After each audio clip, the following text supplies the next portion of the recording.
Wash versus East Chicago Civil Service Commission, 45 CL1 1302 CT 25. Mr. Randolph is on behalf of Mr. Wash. That's correct. And Mr. DeBonis and Mr. Steele on behalf of... I appear on behalf of Fire Chief Juliana Flores. Okay. I appear, Your Honor, on behalf of Fire Chief. All right. And we're here. Are we ready to proceed? This is a disciplinary action, or? Yes, Okay. What was the result of that? if I can kind of Just give me a brief overview. Yeah. This is a disciplinary action that was brought by the fire chief of the city of Chicago pursuant to the Civil Service statute, whereby he was reprimanded, supposedly, allegedly, for disobeying the order. Originally, the complaint started with disobeying the order and not performing duties that was directed to do. The civil service, the fire chief suspended him for 30 days without pay with a recommendation of demotion.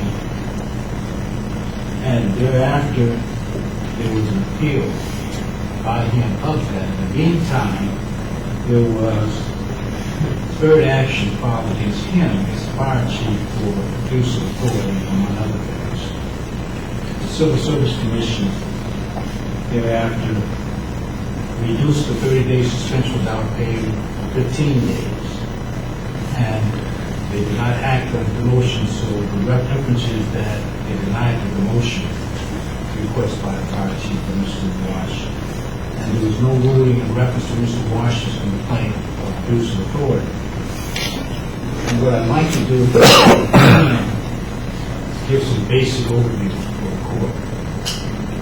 My understanding of everything in terms of the city of Chicago, they have 6 fire chiefs, 6 assistant fire chiefs, 1 chief and 6 assistant fire chiefs. They have the staff fire chiefs, staff assistant fire chiefs. The staff assistant fire chiefs are 3. One is Lady Wash, who's in charge of maintenance for the department. The second one is Fernando Muro, who's in charge of personnel for the department. The third one is Nick Borshak, who's in charge of equipment and hazardous materials for the fire department. The other 3 are considered line assistant fire chiefs. One is R.T. Vasquez, who's assigned to Attorney 3 at this time at the Chicago Fire Department. The second one is Mr. Garza. I can't recall Garza's first name. He's turned 1 as Assistant Fire Chief of the Line Department. And the third one is Roberto Martin Martinez, who's in charge of Attorney 2 of the Line Assistant Chiefs. So those are 6 assistant chiefs. There also plays a role that came involved in the testimony was Captain Ventura, who's in charge of smoke detectors for the fire department. So those are 7 people in the matter in reference to this case. Now, the sequence of events on June 11th, and there's one part of the transcript that said June 8th, but either June 8th or June 11th.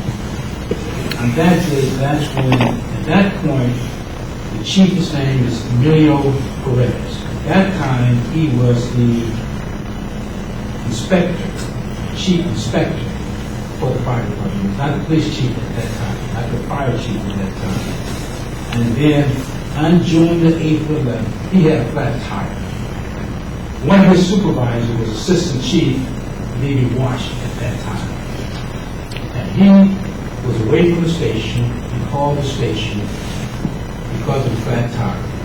And it was brought to attention of Lady Wash. And Lady Wash indicated that he did not have anyone to send out there for him to repair his flat tire.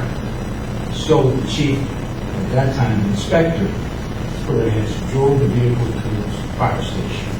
And the tire was changed by a maintenance individual who was under jurisdiction of Assistant Chief Wash. Then on July 16th, 2012, the Inspector Perez got appointed police chief of the Chicago Police Department by the mayor. It was either on the 12th of July or the 16th of July, but in any event, it was approximately 1 month later. Then, on August the 13th, Assistant Police Chief in charge of bailiffs, Mr. Leland Marsh, at that point was reassigned. He was placed into a smaller office by the chief, now the Chief Perez, from the office that he's in there. Fire chief? Yes. Okay. Fire chief put him in a smaller office, one that he had been holding in the entire tenure of his time as being assistant police chief of Macon for a couple of years. Then on August 22nd, the assistant chief, Lee Watch, was confronted by the chief. He wanted him to do an inventory. He wanted him to do an inventory in terms of the equipment room and also in terms of the hazardous waste area. Now, keep in mind now, the person in charge of inventory at that point in time was not Assistant Chief Watch. The person in charge of inventory. Well, let me ask you this. Yes, sir. Are we doing this summarily, or is this, because I'm wondering if you're going to have testimony, you need to go over this. Right, so we're doing all this summarily. All right, go ahead. I'm sorry. My understanding is, there's no testimony, that's right. But one of the things I wanted to get understanding from the beginning, Judge, if I may, and I don't completely understand in terms of written proceedings, and it may be counsel from clear. In the written proceedings, you have 3 commissioners. One's appointed by the mayor. The other one's elected by the firefighters themselves.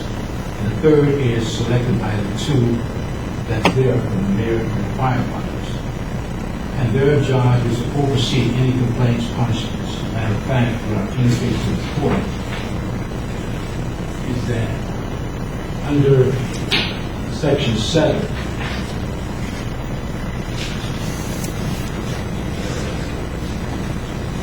of the Civil Service Manual, it indicates that no person in a classified service who shall have been permanently appointed or induced into civil service under provisions of this chapter shall be removed, suspended, demoted, or discharged except good faith and for cause, and only upon written accusations of appointing powers or any citizen or taxpayer, or written statement of which accusation and general terms shall be served upon the accused, and a duplicate filed with the commission. That's basically that. And then the commission has authority in terms of any complaint filed to either affirm the finding that the chief may make, or they can reverse it, or they can modify it. That's the duty of the commission. Now, procedure-wise, they are the ones that oversee it, sooner like the judge, but in our particular procedure, they were there. But counsel for the commission, which Mr. Steele, really was conducting a hearing. And he was hearing and making rulings and all that, and just spoken to the commissioners. So I had a problem with that at that point in time. That was brought up. And I think I expressed my concerns about that procedure at that point in time. But in any event, getting back to the facts that I want to lay out. Does he have a vote? Pardon? Does he have a vote? Okay. You just preside over the meeting? Yeah. Yes, Your Honor, I just procedurally Okay. served and the commission was there. If they have questions, legal questions or anything, if they have any questions about legality of it, or No, sir. that's what you're there for, to answer questions. Right, and rule on evidentiary things. Right. They had the opportunity to ask questions of witnesses if they wished, and they subsequently issued a written findings of fact conclusion on order. They asked questions. The objections, motions, were ruled upon by counsel, who's the counsel list of the Service Commission at that point. not seeing the rules saying that he is the one that's supposed to be presiding over proceedings. My understanding of basically the rules, the commissioners themselves preside over it. Are you contending there was something you tried to get in that you wouldn't let in, or? A lot of that occurred. All right. But in any event, and Mr. Bonus is the training police chief at that time. But in any event, on the 22nd of August 2012, that's when at that point in time, the Chief Perez, now Chief Perez, 2 months in his position as Chief Perez, he at that point went to Mr. Wash, Assistant Chief Wash, who was formerly his superior, and asked him to clean the inventory room and also to remove some other items. Matter of fact, specifically, it indicates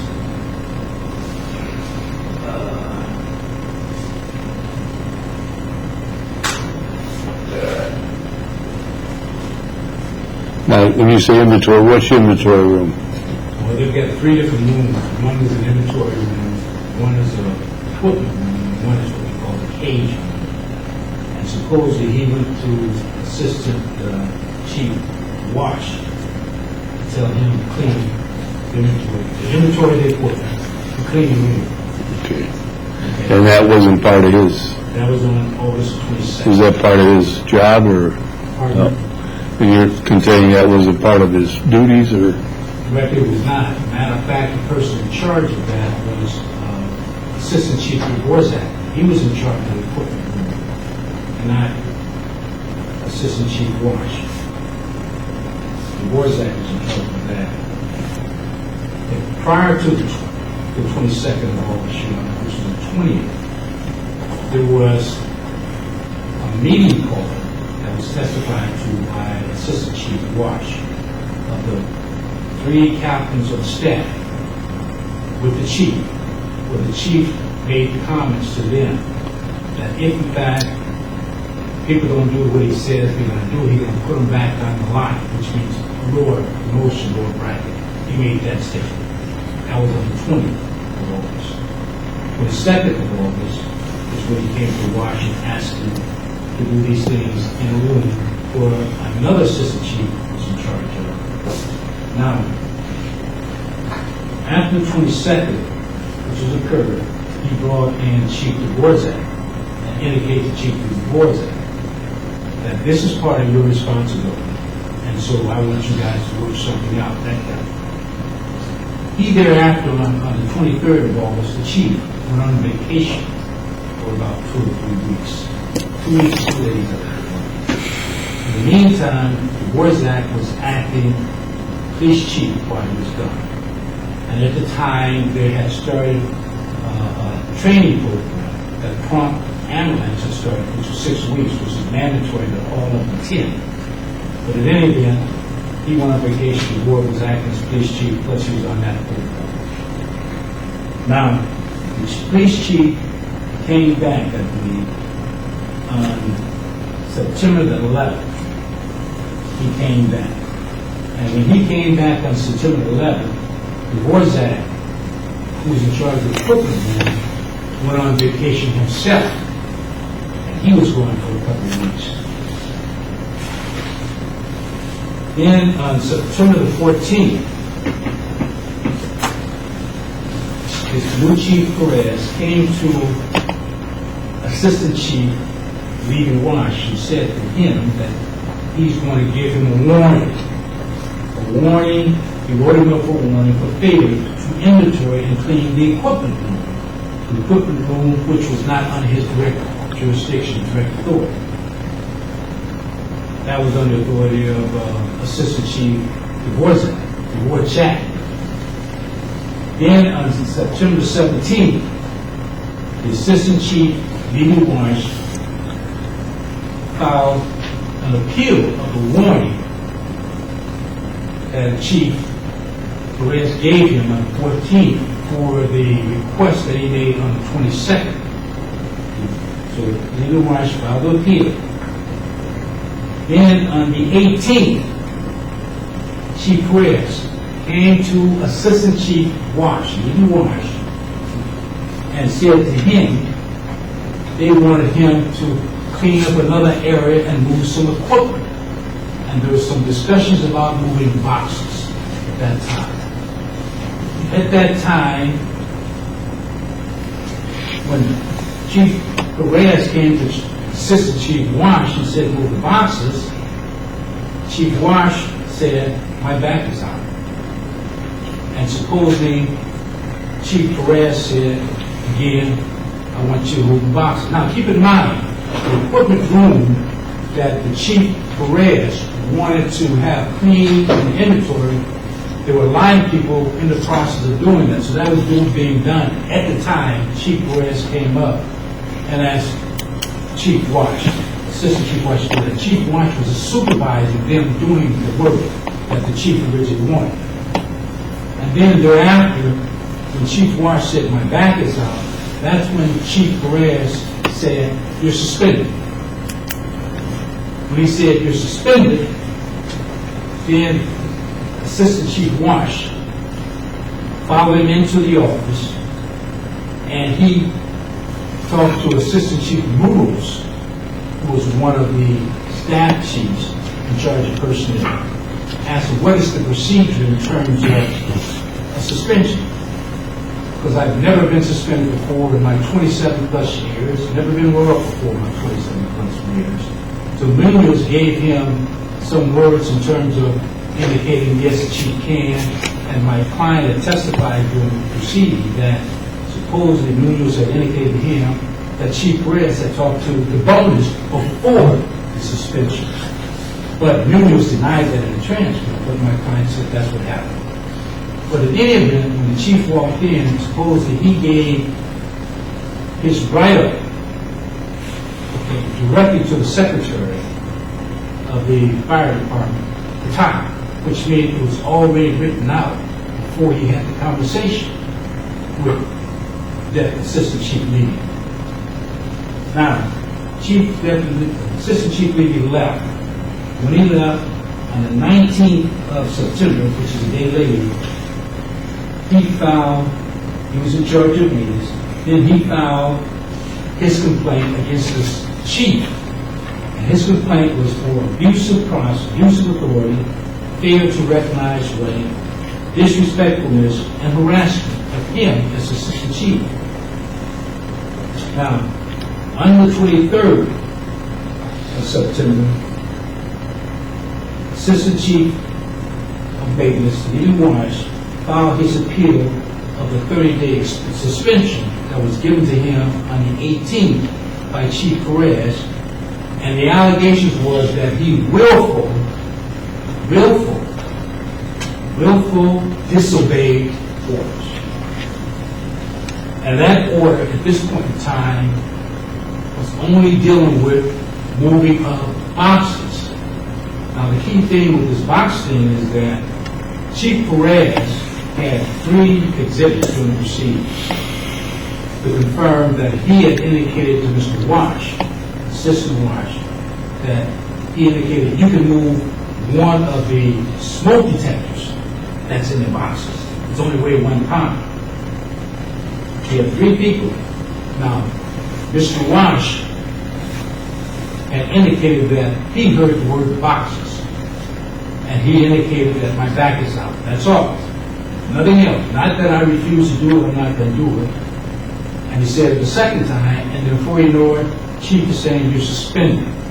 Now, the suspension was said, period. But later on, when Chief Wash, Assistant Chief Wash, got the written suspension in the mail, it indicated suspension for 30 days without pay and a recommendation of demotion and rank. So at the time he was suspended, the chief told him he did not have any knowledge that he'd be suspended for 30 days without pay, and that it'd be recommended to be demoted. So he found out about that after the fact. Now, on October the 18th, that's when Chief Wash, Assistant Chief Wash, returned to work after the suspension. And when he returned to work, he was assigned on the route truck, which is a duties and responsibilities less than that of assistant maintenance chief, is what he had originally. They still call him assistant maintenance chief, but his duty changed.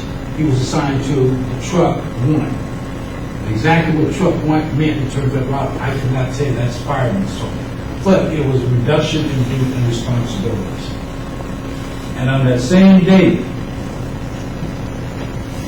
thereafter on November 15th, Your Honor, that's when there was a hearing before the East Chicago Commission concerning supposedly the allegation of the willful refusal by Assistant Chief Wash to obey the orders of Chief Perez, as well as supposedly the complaint that Assistant Chief Wash had against Chief Perez concerning abuse of authority. That was the purpose of the hearing. And at the hearing, which was concluded on the 19th, that's when the Civil Service Commission took it under advisement and they made their ruling. And then the issue at that time was whether or not the 30-day suspension without pay imposed by Chief Perez against Assistant Chief Wash would be sustained and the recommendation of the demotion should be granted. That's one issue. The other issue is whether or not the commission should rule in reference to Chief Wash's complaint in reference to abuse of power against Chief Perez. Those were the two issues pending at that time. On December the 10th, the East Chicago Commission Civil Rights issued a ruling. Now, their ruling came from a recommendation by council. Council made some recommendations to them. Now, after the hearing that we had on the 19th, I made a motion for summary judgment. Most of the judgment of the evidence. That was the closest case.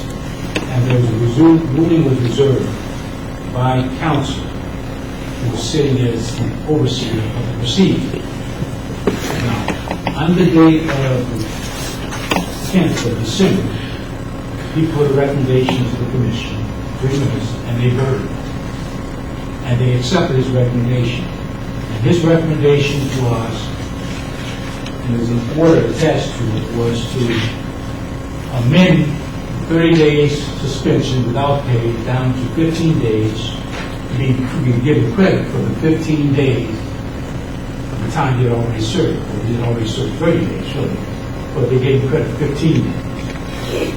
There was no ruling at all in the rest of the motion, so the emphasis is that the motion was recommendation by the chief was denied.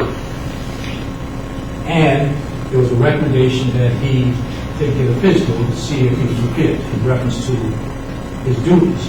Because during the trial proceeding, the transfer proceeding, administrative hearing, there was evidence presented that he had a back issue for a number of years. And supposedly several of the officers on the staff that he worked with, including 3 prior police chiefs, were aware of the issue with his back, and they testified. The only one that seems not aware of the issue with his back was the new police chief, who had only been, I think, on the staff for about 17 years. And keeping in mind that Wash had been there for 28 years at that time. And you had the former chief, which is Don Gomez, had been police chief 10 and a half years, been on actual staff for like 32 and a half years. And you had Chief Edwards, who also had been on his fire department for 32 and a half years. And you had an acting chief too, Martinez, at one point. And each one of them all testified that consistently at no time in the history that they had dealing with Assistant Chief Wash that they ever had a problem with him disobeying orders. Okay? Never wrote him up, and he's never been suspended. So the first time he's ever been rolled up and suspended was on the new chief, Perez. Now, when I looked at the case, Your Honor, and I'm looking at chief's witnesses. Now, let me go back a little bit, if I may, Your Honor, because it's pretty, a lot of stuff going on with the whole thing. The evidence which we discussed during the proceeding, was there have to be conclusively that there was willful violation of the order. That's the standard. At that point, I indicated to the hearing officer, Mr. Steele, that therefore you come up clear and convincing evidence of something above and beyond that. Not the premise of the evidence, it has to be conclusive. Conclusive that there's good faith involved, conclusive that just causes this. Conclusive.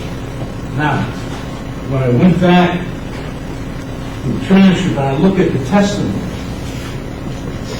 of the evidence. And the only thing I could focus on was that since the work was done that he wanted, okay, and so that was not an issue. So the only issue was whether or not he disobeyed willfully a lawful order to remove a smoke detector. That's what they focused on, a smoke detector. A 1 or 2 ounce pound smoke detector. Now, Chief had three witnesses, supposedly, that testified for him. And in the witnesses, they did a statement. And the statements were marked as exhibits in the transcript. And one witness was Dean Guerrero. And in his statement, he indicated that when he overheard the conversation of the chief to Assistant Chief Wash, he only heard the word boxes. That one. The second one was Eugene Lewacki, who was a chauffeur there. He also gave a statement. And his statement, the only thing he said he heard was the word boxes. There was a third statement by Joe Cotto. And Joe Cotto at that point indicated that he not only heard the word boxes, but he heard the word smoke detector.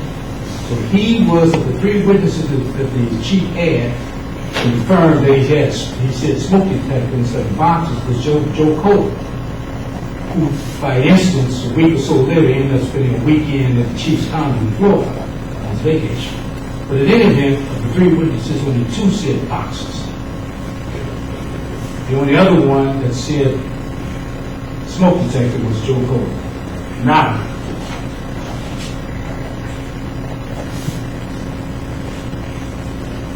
Chief, this is the chief.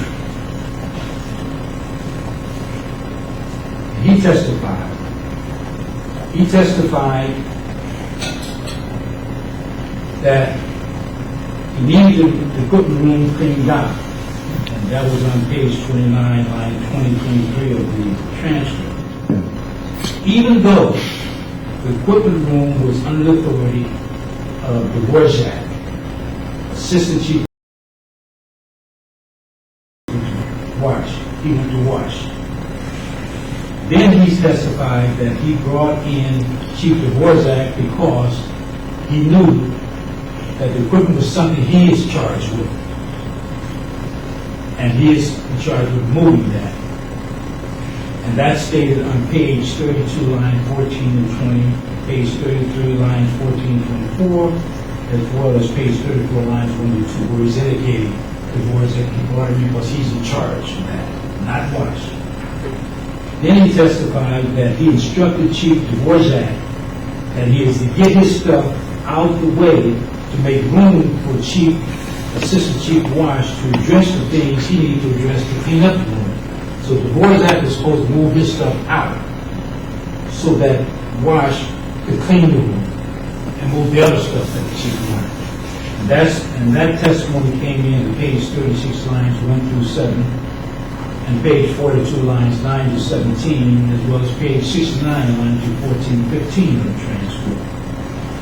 Then the witness, Chief Perez, now stated that he set no specific date for the work to get done. He testified to that, and that's at page 38, lines 13 to 21. So he had no date for it to get done. Now, suppose the sequence of events was that the chief went on vacation August 23rd, which is one day after he discussed with legal Wash, as well as his worker, as well as Dvorak, about cleaning up and doing an inventory in place. He got on vacation for 2 weeks and 2 days. During that time, the Dvorak was acting chief for that 2 weeks and 2 days. Then when the chief came back on the 11th of September, Dvorak went on vacation for 2 weeks. But in the meantime, Dvorak was going through this 6-week training program, which was mandatory of all the employees that went through, where they teach them and recertify them for breathing, for blood, things like that when you have a fire and people get injured that day. So it's mandatory. So Dvorak had indicated at some point he'll get to his part. Okay, once he got to his part, then Washington get to his part. Now, then Chief Perez indicated that there was enough room to put the stuff in there, and he also recognized that Wash wasn't going to do it until Dvorak moved out his stuff. Now, that's when he came back on the 14th, and 11th of September. That's when, on the 14th, is when he gave his warning about the work that went down on the 22nd, because the work had not been moved out at that point. And at that point, Dvorak, assistant chief assigned to that, was on vacation when he gave the warning to Wash. Keep in mind, Wash could not do any cleaning until Dvorak moved his equipment, because there was hazardous material stuff in there, and Dvorak was the only one that had exclusive control and authority over the hazardous stuff that's there as well. Now, then the chief testified that any assistant chief, whether it's Wash or the other two staff chiefs, can utilize line employees to help them out. And on page 44, lines 12 to 19, page 54, lines 9 to 13, page 54, line to 13, and page 132, line 1 to 14. Also page 132, lines 1 to 14, the chief testified that Wash had a right, as assistant police chief, to utilize line people to help them out, and they were in the process of cleaning out the room. He also testified that there was a box, they showed the box that Assistant Chief Wash was referring to, that the chief was referring to moving. And these boxes with all the containers of about 35 to 40 pounds in weight, heavy-wise, by themselves. You take the individual things out, it's left, but the box itself is 35 to 40 pounds. And then he testified that, again, I mentioned Milwaukee and Coro and Garoba was present, and I indicated to you what their statement was, and that's in the transcript. Two said they heard the word boxes, one said smoke. Then the chief admitted on page 74, lines 16 and 24, that when Dvorak finished, that's when Wash can go in and clean up. That's on page 74, lines 16 and 20. Then the chief admitted that the write-up warning he gave Wash on August 22nd did not show that Wash willfully refused anything. That was not in there. He did not state that. And then the chief admits that at no time did Wash, during his testimony, refuse a direct order. He did not say, I refuse to do that. He only said, he kept saying, my back was out. He said that twice. Never refused that a direct order. And that's at page 93, lines 1 through 6 of the transcript. The witness did admit that if he had known Wash back was hurt, then it would have had an effect on him, ordering him to move boxes. But later on, he said he was not concerned with that and was not aware of that.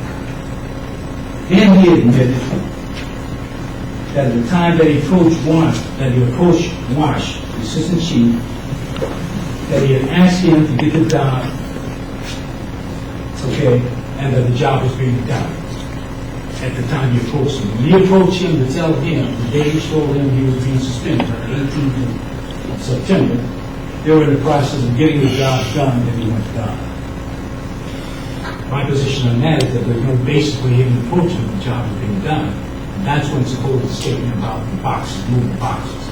He's supervising all the people Then he says, move that box. He's got the people there. All he says, have your people move the box. They didn't do it.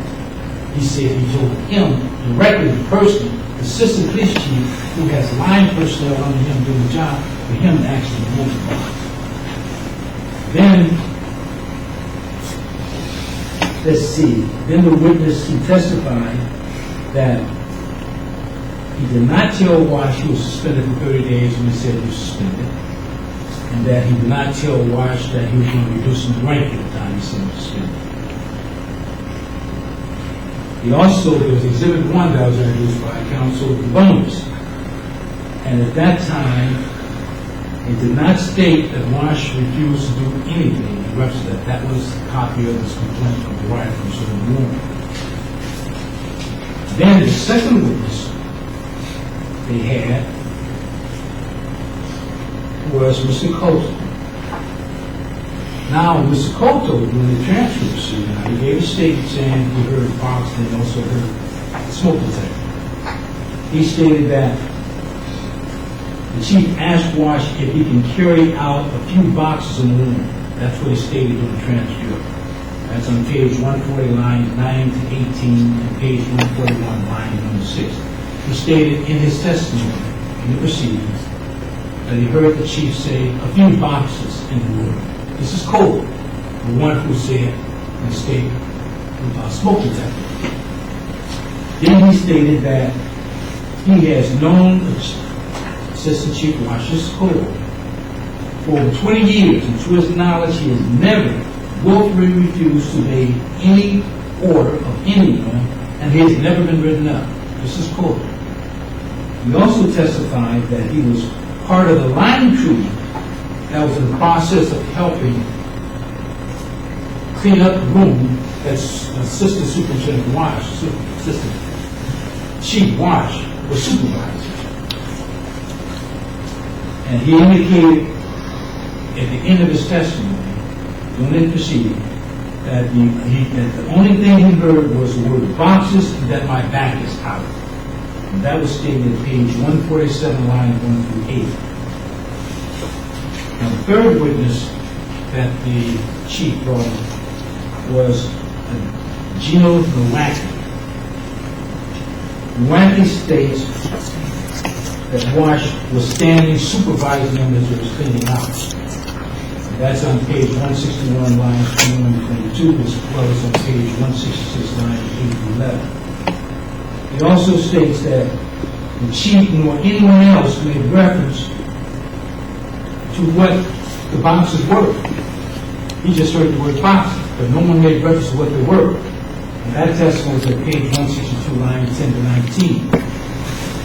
Then he states that in 25 years, he has known Assistant Chief Wash, and to his knowledge, he has never willfully refused to obey any order and has never been written up at any time. The next witness they called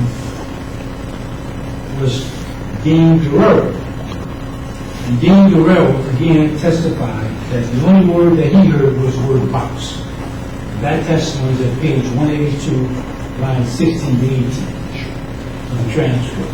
And that's confirmed by his statement. He corroborated his own statement. He said just heard the word box. Then the witness states that in his 22 years he's known Wash, he's never been written up, and he's never knowingly disobeyed any order. That was their evidence. At that time, that's when I asked for a ruling on the evidence, judgment on the evidence, because the Civil Commission procedure says they have to follow the civil rules of procedure that the courts follow. And at that point, that's when Mr. Steele reserved his ruling on that. And at the end, on December 10th, when the ruling was indicated, that's when he denied that motion. Then, defendants' witnesses were called. By that, it's in defendant respondents' witnesses. Mr. Washington witnesses were called. And his first witness was himself.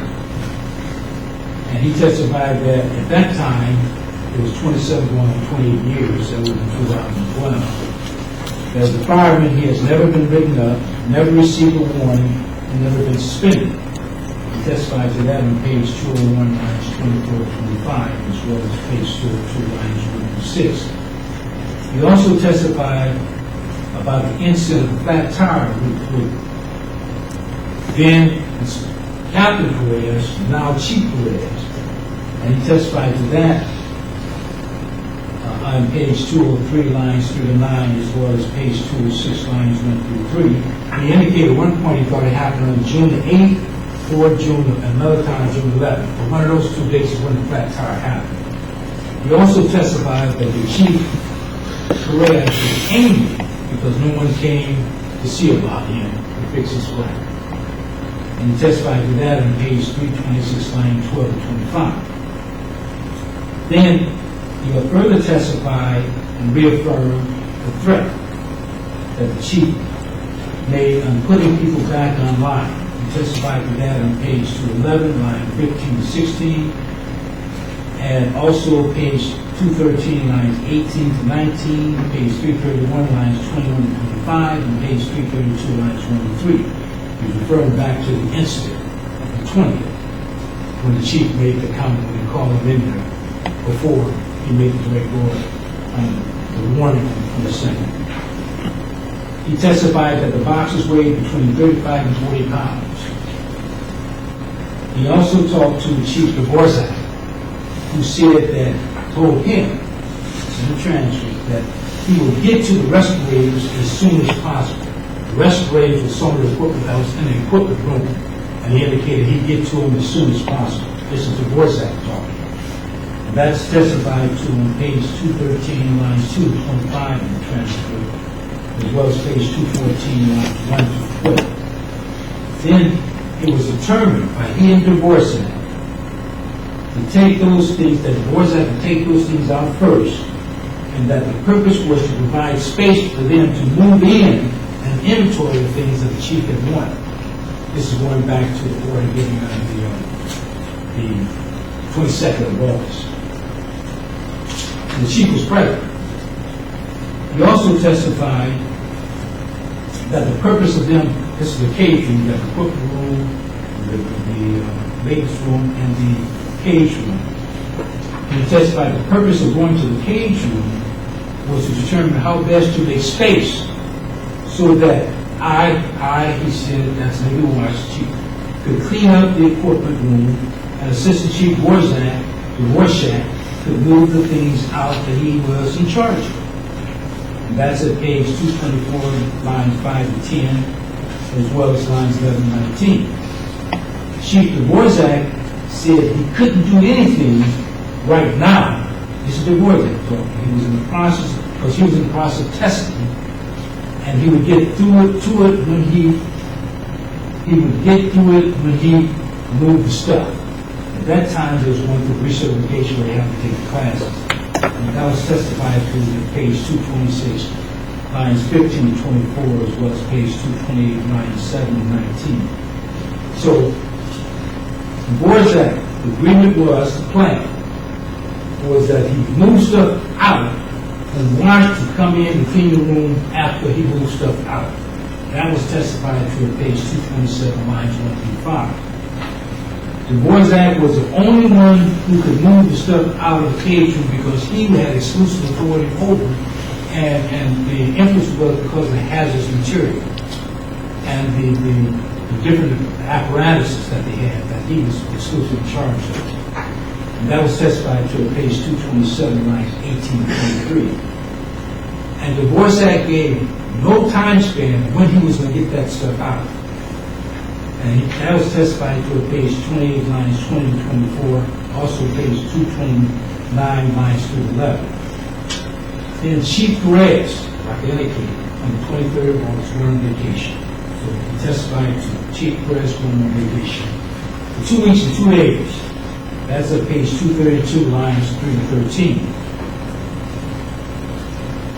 The chief came back on September 11th, and that's when Dvorak had not moved everything.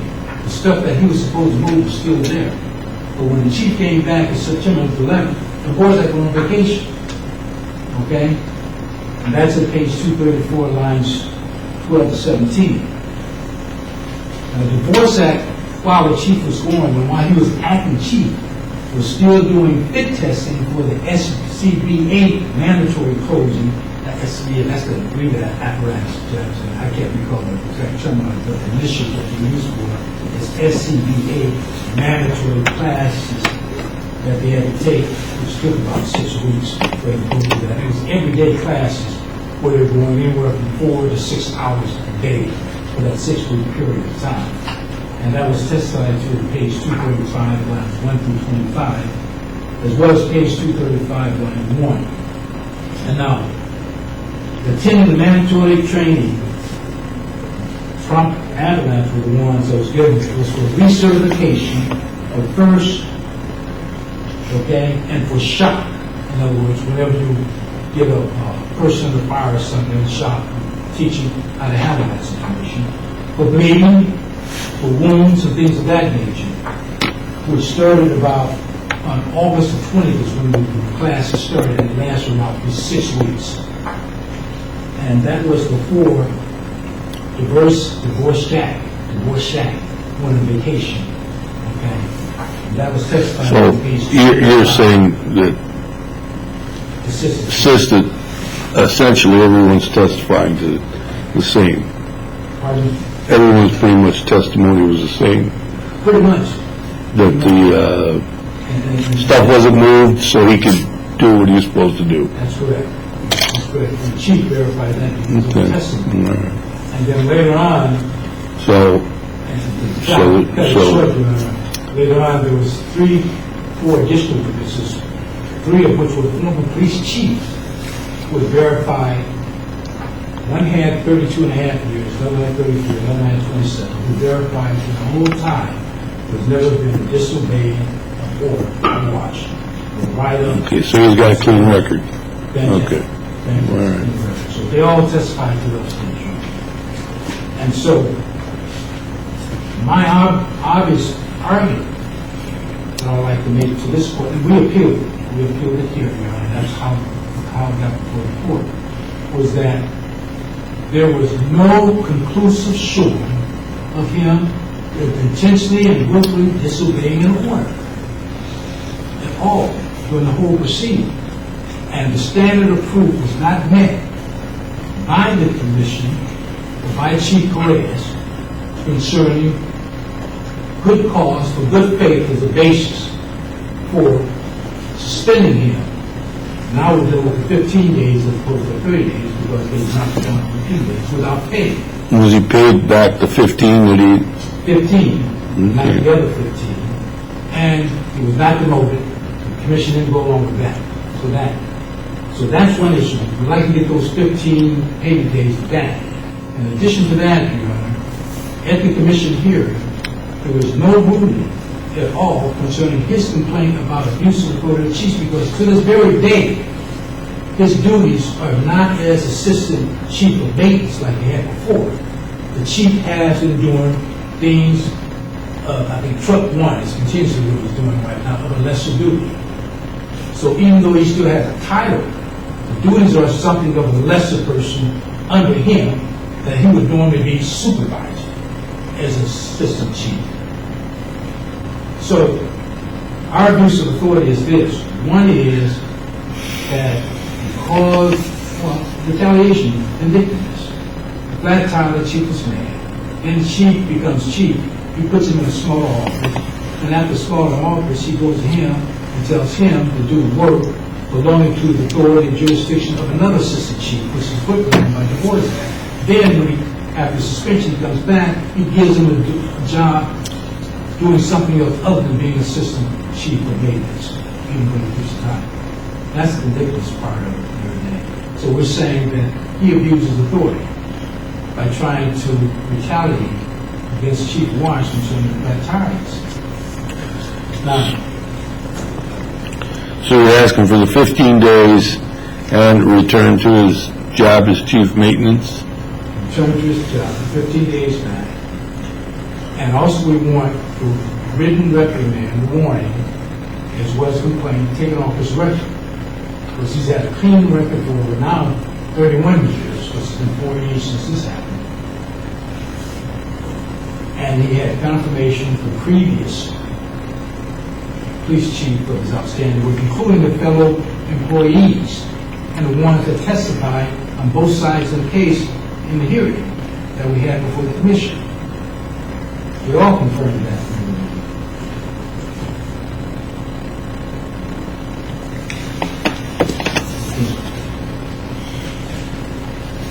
There was a thing I wanted to bring to the court's attention to.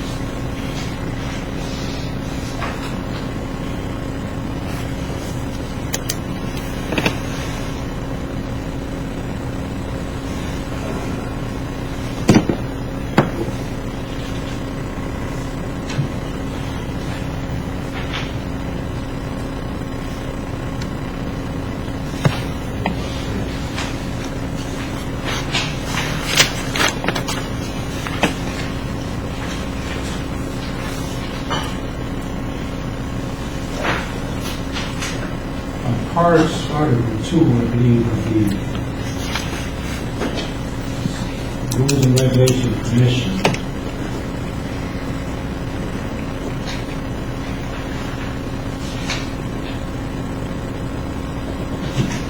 On page 9 of the commission, and I'll quote from the court, section 2, it says, the assistant fire chief has command and authority over the ships to which they are assigned. In an emergency, he has the authority over sections and divisions of the fire department.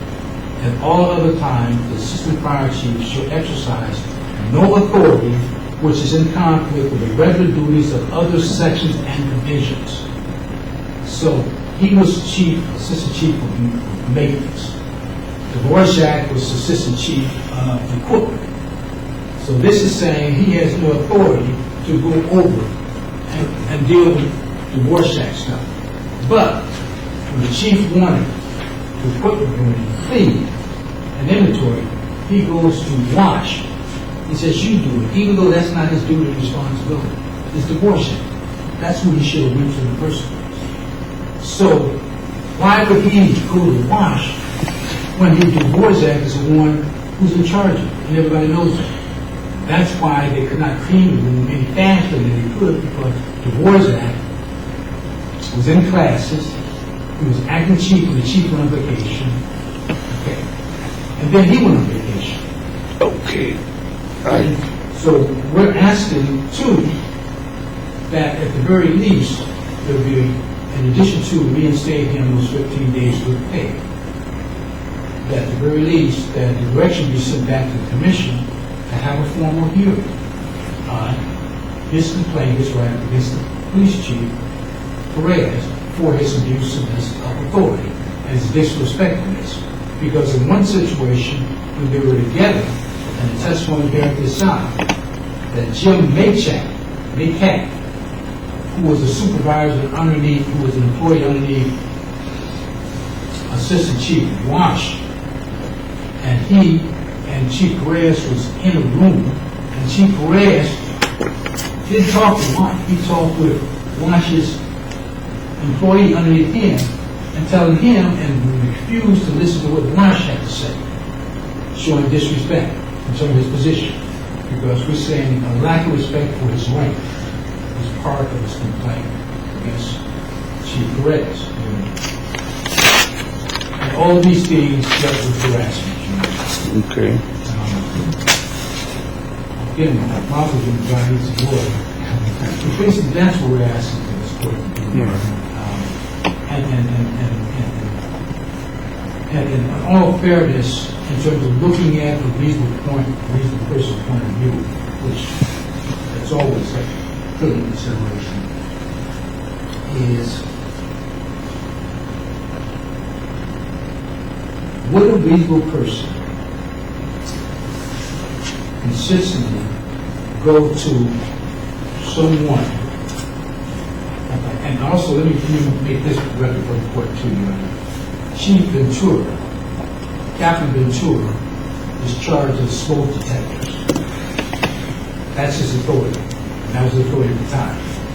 So if in fact smoke detectors were involved, Chief Perez could not go to him about removing any smoke detectors when he has exclusive authority over the smoke detectors. No one else does. They kept locked in a room that was testified to. And that's been Tour's duties and responsibilities and authority and authorization. Not anybody else's. But somehow he ended up pointing it to Wash. Why, we don't know. But at any event, based upon the testimony and evidence in and of itself, there's nothing that says there is a conclusive evidence that Lee Wash, the assistant fire chief of the maintenance department, willfully refused to obey a lawful order. And the only lawful order that's available right now, because the room and everything's been cleaned up, is moving a box of smoke detectors. Okay. And there is an evidence, I think exhibits 32 and 38, and it cannot be disputed that he had a history of back problems, including a letter from a doctor indicating that. Okay? Yes, it will. Okay? All right, thank you. All right, John. That's all I have. All right. Who's going first?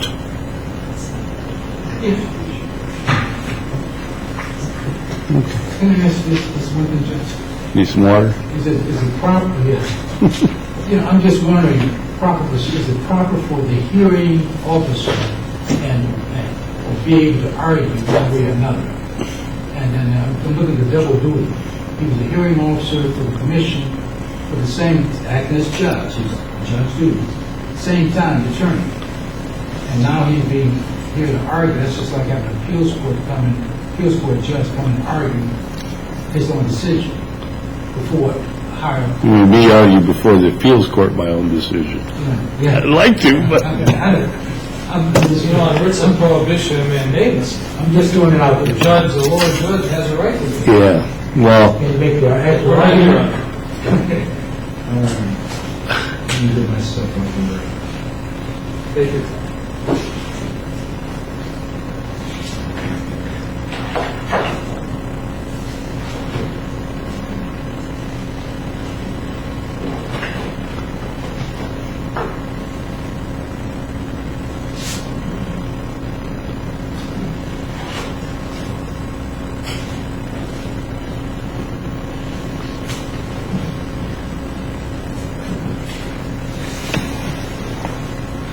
okay, Mr. DeBonis? Thank you, Your Honor.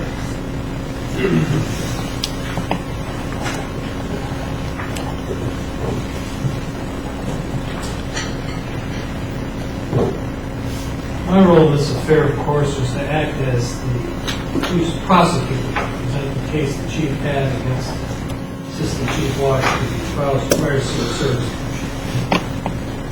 I want to give a word about the legalities involved here, because when your honor examines this record, there's a stack of paper, the transcript alone is 400-some pages. But the Commission's authority came from an old law, which was IC 19-1-37.5-1. The problem is, if you go and look at the Indiana Code, there is no more Title 19. That was repealed back in 1981. And when the General Assembly repealed it, and this is IC 3683.51, when they repealed it, though, they allowed cities who had operated under that law, the old Title 19 law, to keep it by passing an ordinance. And the city of East Chicago was one of those that did so. So the old Title 19 continued to apply in East Chicago, as it did in several other cities in my county. We did the same thing. And that's why, and that's called Public Law 4. It was Public Law 4 Act of 1972. So IC 19-1-36.5-1 and following still governs. fire civil service commissions in East Chicago and several other jurisdictions. City of East Chicago passed City Ordinance number 3339 back in 1981 or 82, which saved that old statute. And the authority under which they could do that, as I mentioned, is 36-8-3-3.5. When you read that law, Your Honor, you will find that there is one salient fact. Because I'm here representing the fire chief, I want to make this clear. The position of fire chief is not within the jurisdiction of the Fire Civil Service Commission. Period. The fire chief answers not to the commission, but to the mayor who appoints him. And that is spelled out in 19-1-37.5-3, wherein it states, provided, however, that the chief of the fire force shall be appointed by the appointing power of the Board of Public Works and Safety from the ranks of the officers of the fire force. Provided further that in the event of removal or demotion of said chief of the fire force, he shall not be demoted to a rank lower than what he had achieved through civil service examination. Chief is a good example. He was inspector captain, I believe. At the time the mayor appointed him fire chief. When he's finished being fire chief, he returns back to the rank of inspector captain, because that's what he achieved under civil service. However, his actions as chief are not within the commission's authority to regulate. Only the mayor can do it. Case law is legion on that point.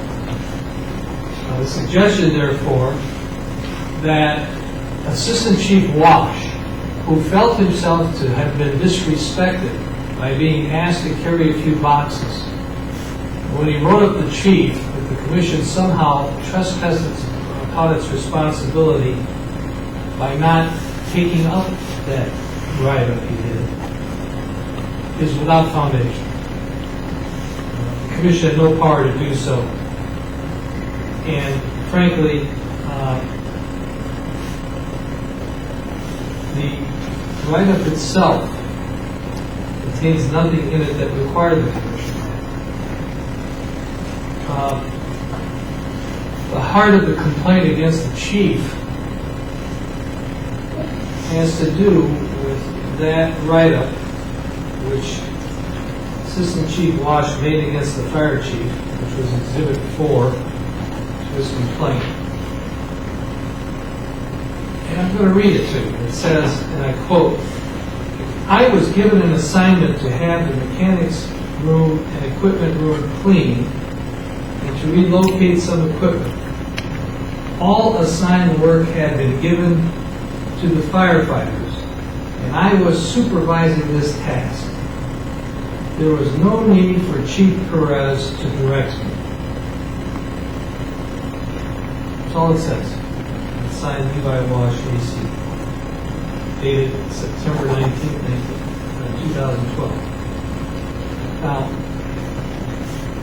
Your Honor, there's an admission that he had been given an order to perform a task, that he had assigned that task to others below him.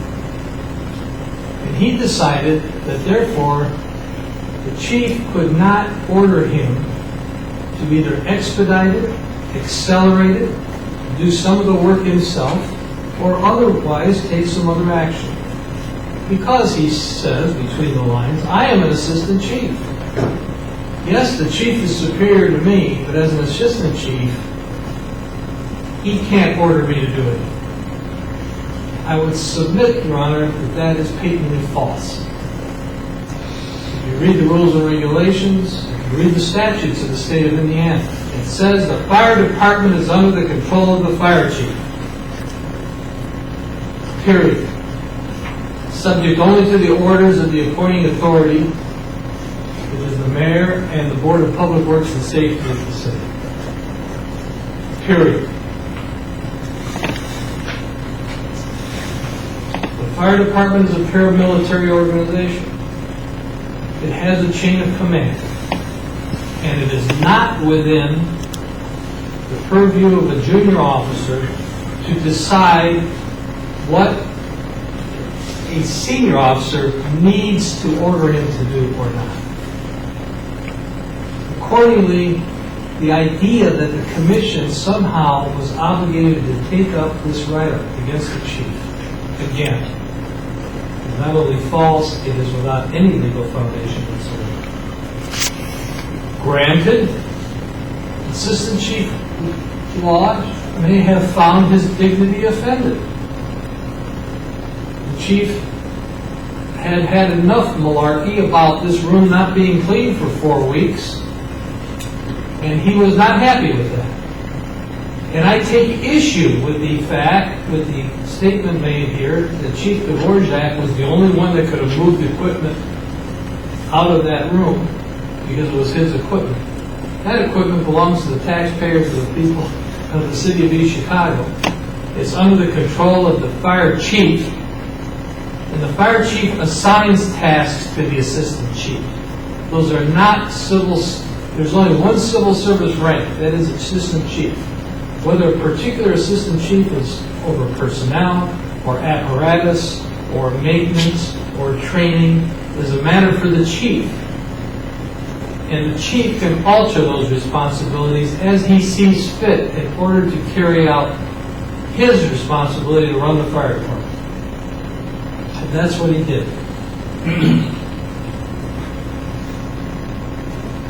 The standard of review, which Your Honor is confronted with in this case, is specified in Section 8 of the Old Civil Service Act, which will govern us. IC 19-1-37.5-8. It says,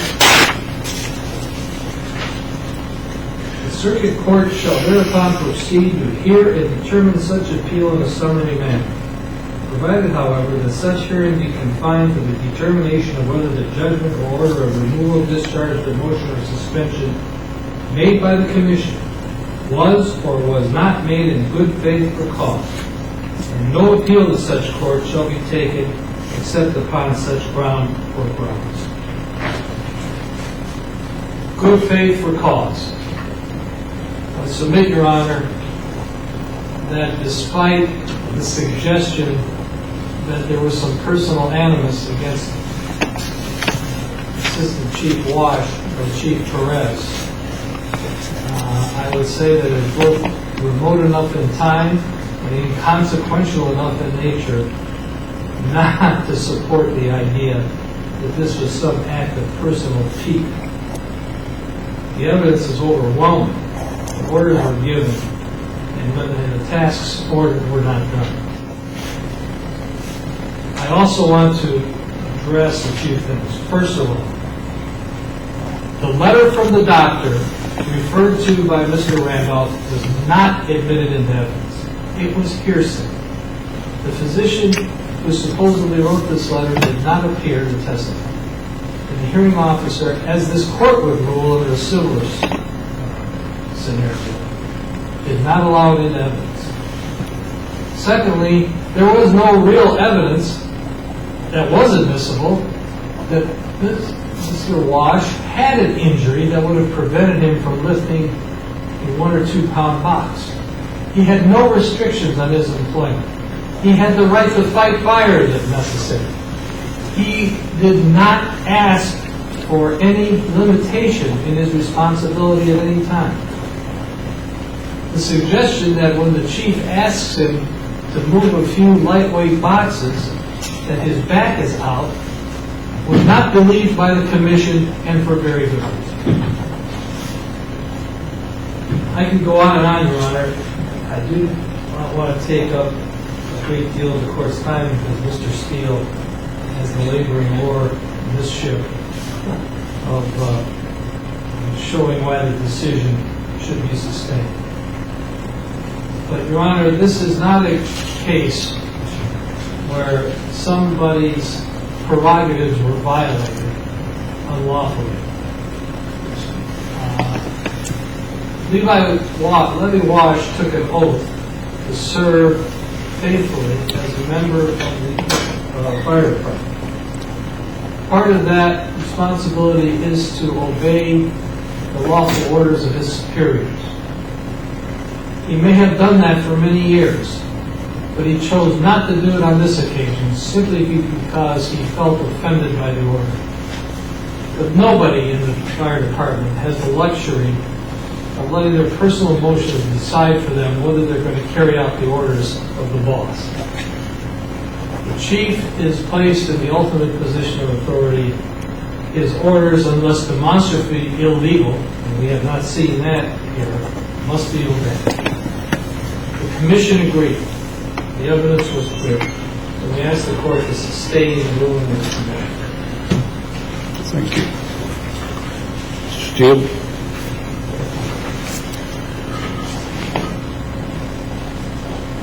Thank you, Your Honor. I will not be overly long in my response to Mr. Randolph's comments today either. This court is well aware of how these proceedings in circumstances such as this are to occur, and the court's duty is to make sure that, first of all, the commission had jurisdiction to hear this matter, which it did, and then to review the administrative record to determine whether its actions, the commission's actions, were done pursuant to proper procedures, that its decision was based upon substantial evidence, that its decision was not arbitrary or capricious, and was not in violation of any constitutional, statutory, or legal principle. The court's not going to reweigh the evidence, judge witnesses, all this type of thing. This court is well familiar with it. It's to examine the record that's been submitted to the court. Procedurally, too, the way this event took place, contrary to Mr. Randolph's assertions regarding his ability to introduce evidence, this hearing took place evidentially over at least 2 separate nights for several hours. As the transcript shows, it's over 400 pages long. In reviewing the transcript, the court will see that, if anything, when I made decisions, procedural decisions, and that's all that I did, I've bent over backwards to allow Mr. Randolph to get his evidence in, often to the consternation of Mr. Bonus.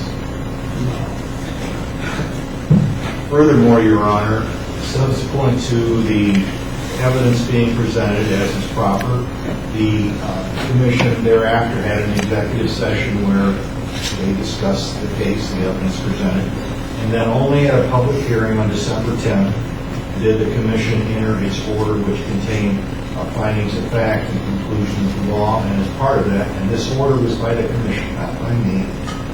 It also, Mr. Randolph brought up his motion that he brought up at the end of the Chief's case, which was taken under advisement of the commission, and its order denied that motion, and made its ruling related to the fact that whereas the chief, and as has been stated, wanted to demote Assistant Chief Wash and wanted to suspend him for 30 days without pay, the commission found that he had violated the ordinance and the commission's rules and regulations, but reduced the penalty to 15 days without pay. Part of, for the court's convenience, too, in reviewing the record in front of it, not only is the transcript part of the record, but I also submitted a verified declaration of Maria Becerra, who is the secretary for the commission. In that declaration contains the ordinance that Mr. DeBonis was referring to, the prior statute that was adopted, and the commission rules and regulations, which are Exhibit A to that Becerra declaration, and the commission's finding of fact, conclusion of law and order is Exhibit B. Again, I'm not going to belabor the evidence. Mr. Randolph can cherry pick. We all can go through the transcript and cherry pick things that we think support our position one way or the other. The commission heard all of the evidence and made its decision on all of the evidence presented to it. And that evidence I submit showed that Mr. Wash was given an order to get the room straightened out and cleaned up, as Mr. DeBonis said, and I completely concur with the arguments and discussion presented by Mr. Jones today. The chief can order people to do things, and that's, I may on a certain day normally sit in one room and address certain types of papers, but if my boss tells me I'm going to a different room and do something else, that's a lawful order from my superior, and I should follow it. And the evidence showed that the chief gave orders to Mr. Wash and also to the chief of Warsack in August of 2012, August 22nd, to get these rooms straightened out. Between the 22nd of August and September 14th, nothing was done. And so the chief wrote out those warning notices to both Assistant Chief Wash and Assistant Chief of Warsack. The Warsack did what he was supposed to do. Chief Wash chose to file this appeal that I agree with Mr. DeBonis has no merit and was dealt with in court. Subsequently, on September 18th, Chief Perez, who had to submit justifiably because his orders weren't being followed, went in and began directing himself. He was directing, as the record shows, various firemen, including Assistant Chief Wash, to get these rooms areas straightened out. And as part of that, at that time, he gave an order to Chief Wash, instead of just standing around pointing, he said, move these boxes. And these boxes, again, are not these big 50 or 60 pound boxes that Mr. Randolph referred to. They were smoke detector boxes that weighed between 1 or 2 pounds. Chief Perez was standing right beside him, Assistant Chief Wash, at that time. And all Chief Wash said was, my back is out. Chief Perez again talked to me, he just said, my back is out. There was nothing that day that Mr. Wash had come and said, I'm not fit for duty today, because if you're not fit for duty, you're not supposed to be there. If there had been a fire and Chief Perez had told Assistant Chief Wash, you and I are going to that fire, we're going to climb ladders and fight this fire, they're supposed to do that. Instead, it's obvious there may be personality conflicts. I don't know. I'm not involved in that. But in any event, what Chief Perez said that Assistant Chief Wash was a lawful order that should have been obeyed. And perhaps Assistant Chief Wash feels he's disrespected by Chief Perez. That may be a personality conflict, as I said, but in any event, what Chief Perez said that day was a lawful order and should have been followed. Instead, Chief Wash simply said, my back is out, and then he walked away from Chief Perez. I submit to you that shows a complete disrespect by Assistant Chief Wash to the overall command of the department, Chief Perez, and it was in violation of the direct lawful order. He supposedly had a back injury, as I said, he shouldn't have been at work at all that day.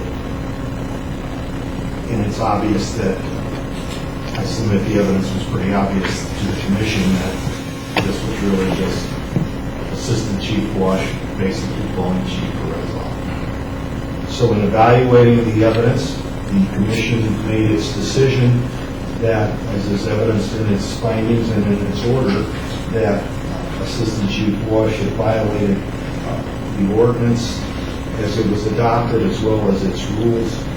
It's all outlined in the order as part of this record.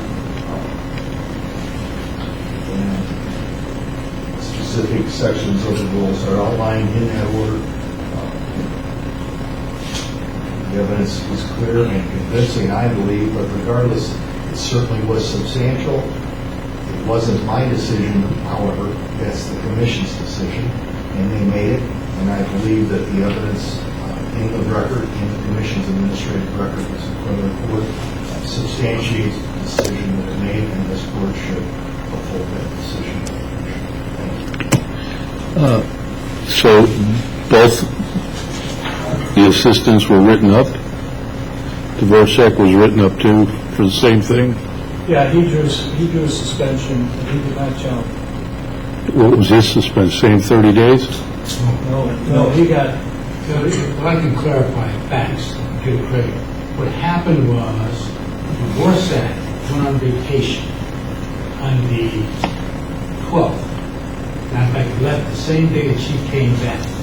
Okay? Now, the chief suspended Wash. When Dvorak came back from vacation, that's when the work was done. While Wash was being suspended, he was not at work. Dvorak had the work done after he came back from vacation. Dvorak accepted his warning, but he was not suspended. Okay, the only one who was suspended was Wash. He got 30 days suspension without pay. Dvorak did not. The other thing I think is Mr. I just wanted to clarify, Your Honor, there are two things. There are two, as the court will see in the record. There was a warning, a written warning, that was given by Chief Perez to Mr. Wash, and a warning also to Mr. Dvorak, because they had failed to carry out his original orders. 4 days later, there was another incident that is the main subject of the hearing that Mr. Wash got disciplined for. And that was when the chief had discovered that his earlier order he'd given to get these rooms cleaned up had not been carried out. He comes in the room, Wash is there, some other gentlemen, other firemen, he says, let's start doing these things to get this cleaned up. That's the incident. Separate and apart from when he first had ordered this done back in August, for which he then filed this disciplinary thing. So there's two separate paper items in front. Okay, there was a warning, and then there was the disciplinary. The discipline was based on a second failure by Wash to follow a direct order. And Dvorak just got the warning. He just got the warning. Dvorak was not involved in this. Okay, all right, okay, I The point understand. that we're missing, though, and that counsel's not bringing out, is the second order on the 18th, when he wrote him up. The work was not done because Dvorak had not done what he was supposed to have done. Right, I got it. Throughout the transcript, that was completely agreed upon with all the parties, and the chief was aware of it. The other thing, too, Your Honor, is that when they say superficial injury, well, the record clearly shows since 1997, Wash has not been fighting a fire. He's always been stationed. Okay? He had not been under fire, just fighting a fire since 1997. And it was also clear from 1996 up until the present, there was consistent testimony by all the parties, except for and their back issues. So everybody seems to know that, but the police chief, okay, the three former police chiefs that he was under authority of before Perez knew it, including Gomez, Edwards, and Martinez. And Gomez had been the chief for over 10 years. Okay? So they knew he had a back issue. And so, but for some reason, Perez did not know. And I think from the testimony he had indicated that it involved him. It wouldn't matter to him. It wasn't a big issue at all. But, and the other thing too, you know, in terms of the boxes, the three witnesses, this is an evidence now, there's three witnesses that the chief had, supposedly was there, heard the conversation. Two of them did not say smoke detector test, smoke detector detectors. The two said they only heard the word boxes, not that. The only other one, so one witness mentioned the word smoke detector 8. That was Kohler. So that's 1 out of 3. Now, if you got 1 out of 3, that means 2 out of 3 saying something else. Is that conclusive evidence? Were the smoke detectors in boxes? Yeah, there was a large box. And each one is in a box by itself? Little things. There's about 35 and 40 in the box, maybe more. But anyway, supposedly they weighed, I think the testimony was weighed between 35 and 40 pounds in the whole box. And the individual smoke detectors was inside the box. Okay? And the boxes was out there. And supposedly he said, move those boxes. Now keep in mind, there's a process of cleaning the room. This is after the fact. Okay? At the time. And so, and he's supervising. So if I'm the supervisor, I'm supervising. Okay? And the chief was there too? And the chief walked up to him as they were in the process of cleaning up the room. They were already doing that, and the chief came out of his room as he walked forward. And that's when he made that comment and everything. But in any event, the Dvorak accepted the reprimand that occurred on the August 22nd. But he did not get the 30-day suspension without pay. And the work was not done in terms of his part until he came back from vacation. And bear in mind, There was no... The reprimand and 30-day suspension are two separate incidents. Correct? Yeah, the reprimand. All right. It's a direct lawful order. It was when the chiefs were deciding to say, move that 1 pound box, and all Washington would say, okay, because I walk away from it. Well, That's a separate incident. That's their side in terms of walking away, but the testimony showed that he didn't walk away on his side.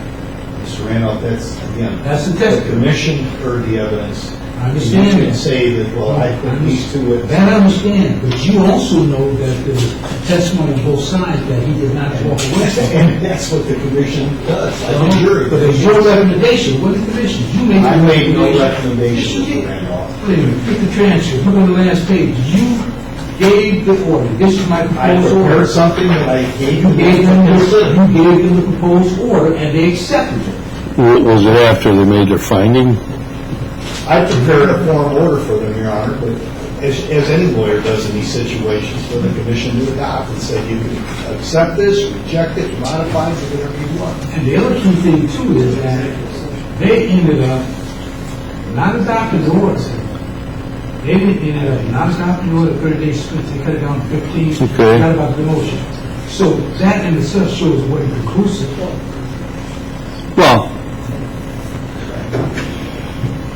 they might, I mean, I think we all agree I'm not to reweigh everything, am I? I mean, I'll have to, if it's arbitrary and capricious, that's my standard, correct? There's substantial evidence to support the standard of review, which is good faith for cause, when the court must sustain the decision of the commission.